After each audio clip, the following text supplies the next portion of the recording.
So today we're going to talk about ways you can delight your patients and provide value. So the number one thing I want everybody to think about is all of the topics and suggestions we're going to make today is really all about how can you be amazing. And the reason why this matters is because people are going to talk about it when you are amazing. So last week I opened up my Facebook feed and I saw this in there. 16 hours after this was posted, there were already 45 recommendations for local family dentists. And the one that stood out to me, and I'm sure will stand out to you, is one that talks about a dental practice that is amazing. Just highlight a few things in case you can't see it. I used to go to another dentist, but I felt like a number there. I switched to this new one, and the team is amazing. They got me an appointment the same week, take all types of insurance, and go above and beyond. Instead of just telling me what I need to have done, they sat down with me, brought up on screen a picture of my teeth with the highlighted areas that needed some attention. It was kind and helpful and made sure I had a great experience. I will never go anywhere else. This is amazing service. But what you see when you read through it is the things that they did, they're not that difficult. They're things that you guys are probably doing as part of your practice, but the complete presentation of everything was enough to make this person say, it's an amazing dentist. It's a great experience. I'm never going anywhere else. So let's talk about a few ways that you can actually delight your patients. Let's start talking about having a good, incredible online reputation. So what's involved in having an incredible online reputation? It's pretty simple. It's listening and it's responding. Usually when we talk about review sites, we talk about how it's great for bringing in new patients, having people find you online, but it's also really great for connecting with your patients and delighting them. People go to online sites because they want to be heard. They want to leave a review. They want people to read them. They want the company that they're reviewing to hear them. So use this to your advantage. Always respond to online reviews, whether it's a positive one or if it's a negative one. If it's a positive, thank them. Thank them for their kind words. Thank them for coming in and being a loyal patient. If it's negative, this is an opportunity for you to acknowledge them and then see if there's a situation you can correct. And this benefits you in a couple of ways, because if you are able to show that you are a practice that cares and is willing to correct a situation, not even that one person that you're talking to, but the other hundreds, if not thousands who are reading this, know that you care. So it's a really important thing to do. And read what they're talking about and actually take it to heart. It gives you a chance to correct a bad situation. It also gives you a way to understand what doesn't work. So, statistic, for every unhappy patient that complains, 26 say nothing. So if you have one negative review, maybe it was a person with a bad day. But if you have 2 or 3 that are always referencing the same thing, maybe it's they need a new coat of paint, or I have a tough time with a particular person in the office. Think of these as ways to understand what people are experiencing and go and try to fix them.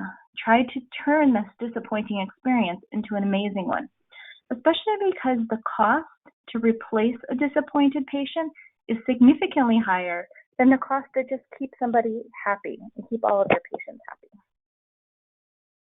So another thing that you can do is educate your patients.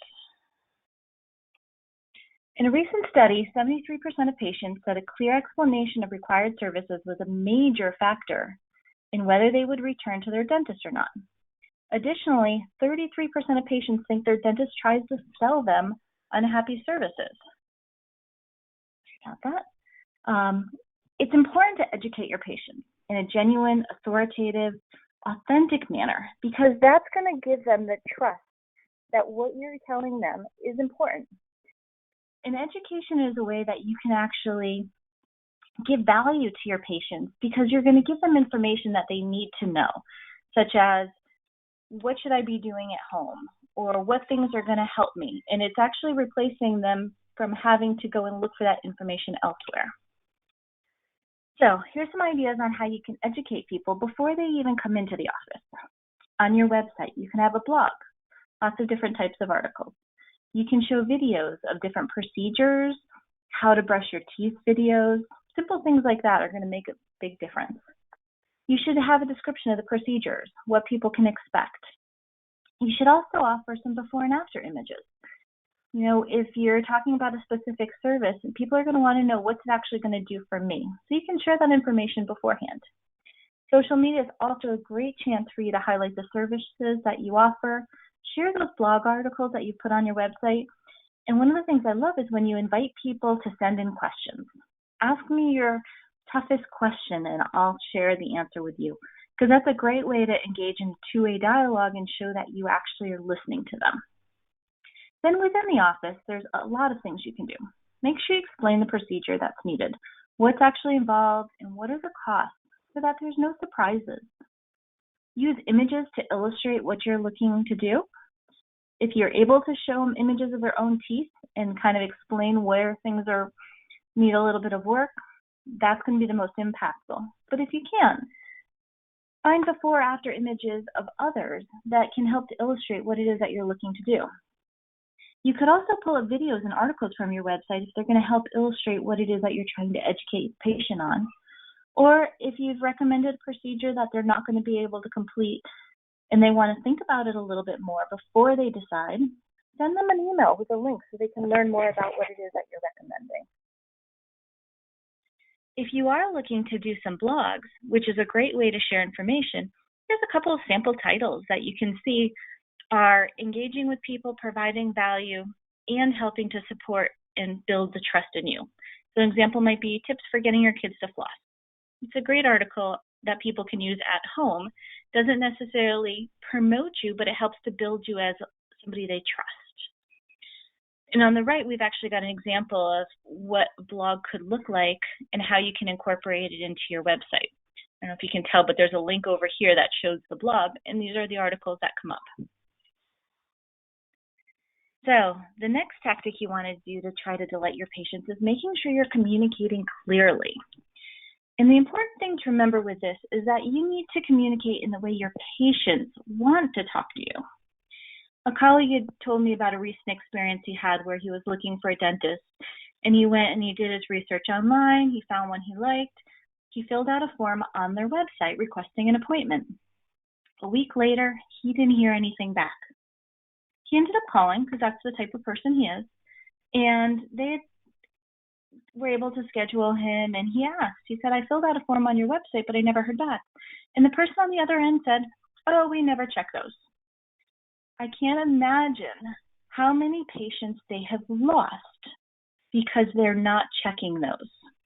Now, in his case, he's the type of generation that's willing to make a phone call, but a lot of people aren't. They only want to communicate digitally. They want to use email and text messages and websites.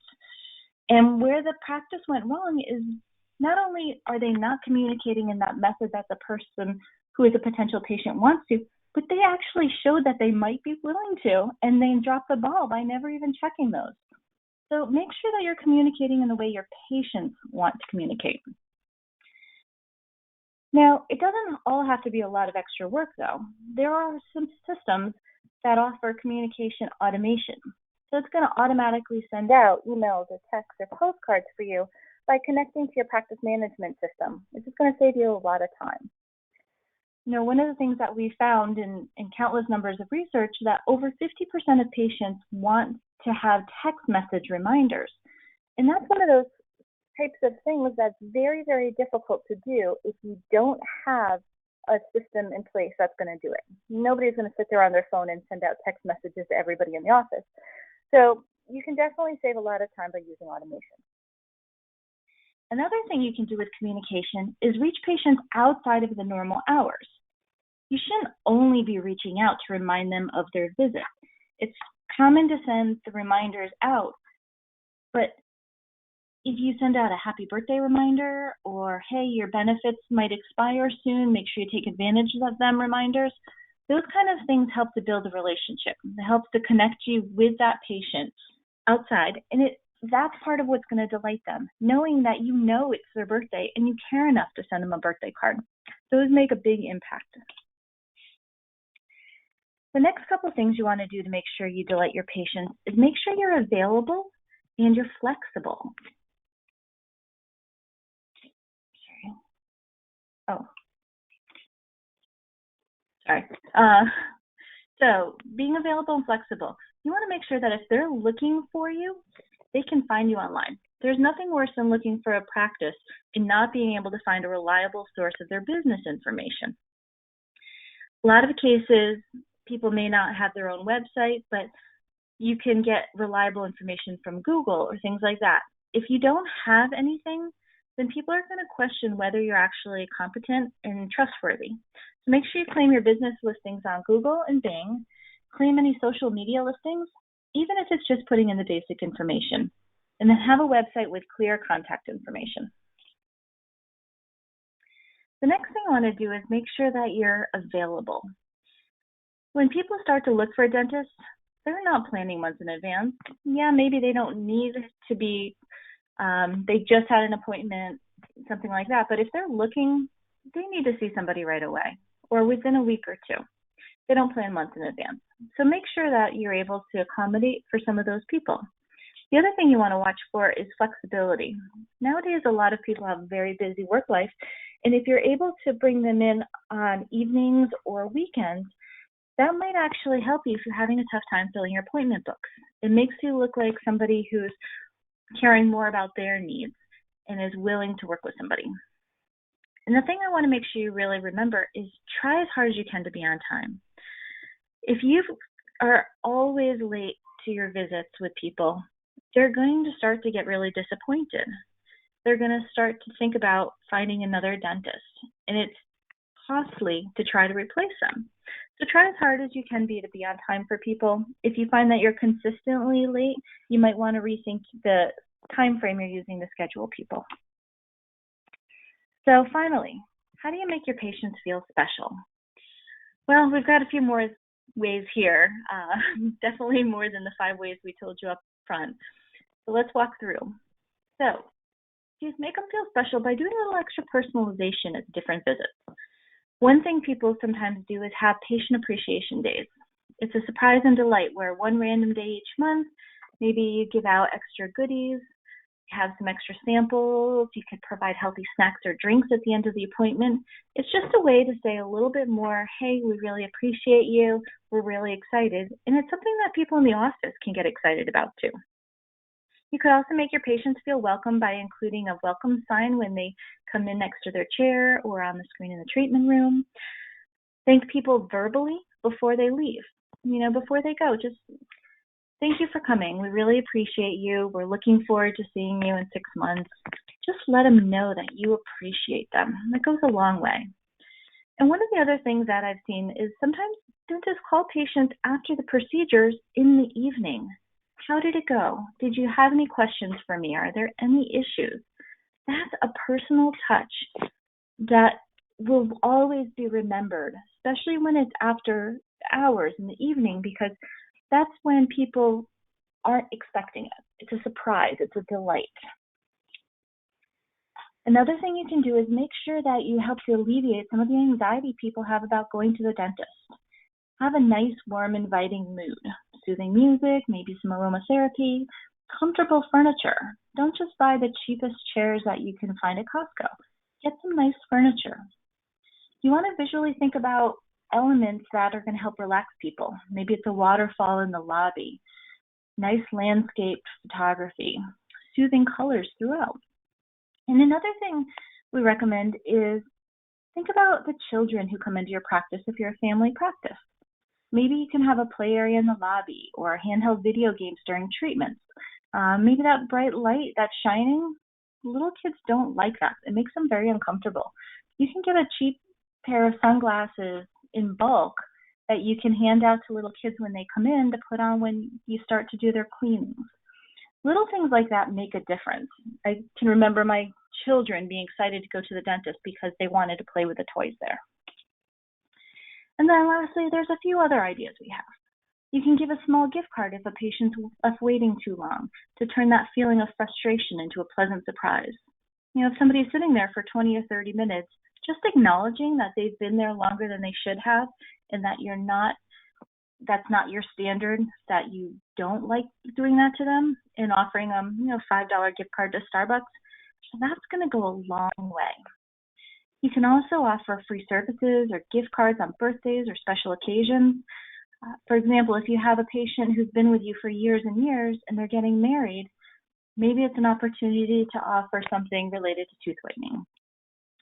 And then another thing is, don't forget to reward loyalty if people are referring you. So if we think back to the beginning where we've got that recommendation request and 45 people said something, if you have a page in Facebook that they were able to tag, you can easily see who's recommended you. And you can go back and even if it's just a thank you card in the mail that says, hey, thanks for sending over the referral, we really appreciate it. That's going to go a long way. People are going to remember and they're going to be more likely to do it again. So I want to thank everybody for joining us today. ProSites and Practice Mojo, we offer online marketing, websites, automation, lots of different tools that can help you out. We've got a lot of current specials going right now, so if you want to learn more, feel free to reach out to us either online or give us a call. And I want to thank you for joining us today.